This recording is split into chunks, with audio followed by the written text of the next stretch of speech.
Alexis Poulain, sans réserve, l'édito. Alors, je ne sais pas si vous avez vu passer ça, parce que c'est quand même assez déconnecté du quotidien des Français, mais c'était la 32e édition, hier soir, de la cérémonie des prix du Trombinoscope. C'est plus de 500 invités qui étaient réunis à l'hôtel de la Sey. C'est là où réside Yaël Braun-Pivet, la présidente de l'Assemblée nationale, pour se remettre des prix de qui est la personnalité politique de l'année. Alors, il y a beaucoup de discours, ils étaient 500 responsables politiques, journalistes, chefs d'entreprise. Le jury de ce trombinoscope est composé de journalistes de la chaîne Public Sénat, de LCP, Sonia Mabrouk, d'Europe 1, etc.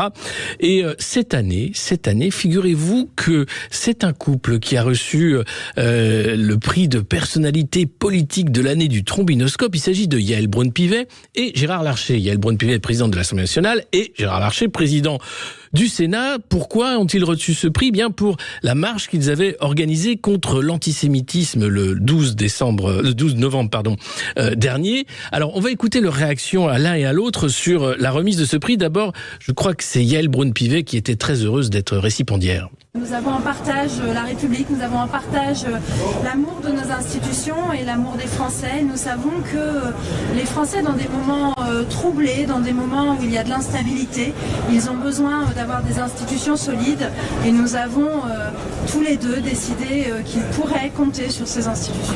Alors les Français, c'est vrai que vous avez besoin d'institutions solides. Non, c'est pas que vous avez besoin d'augmentation, vous n'avez pas besoin non plus de loi anti-inflation, vous n'avez pas besoin non plus de politiques qui vont quand même essayer d'alléger le quotidien. Non, vous avez des institutions solides, et ça c'est important. Et Gérard Larcher, lui, alors s'est senti très poète en fait à la remise de ce prix. Vous allez l'écouter, il file la métaphore symphonique sur la République en harmonie. On l'écoute, c'est beau, c'est beau. Il me semblait important que, quelque part, nous ayons une République qui soit, j'allais dire, en harmonie, en symphonie avec ses valeurs.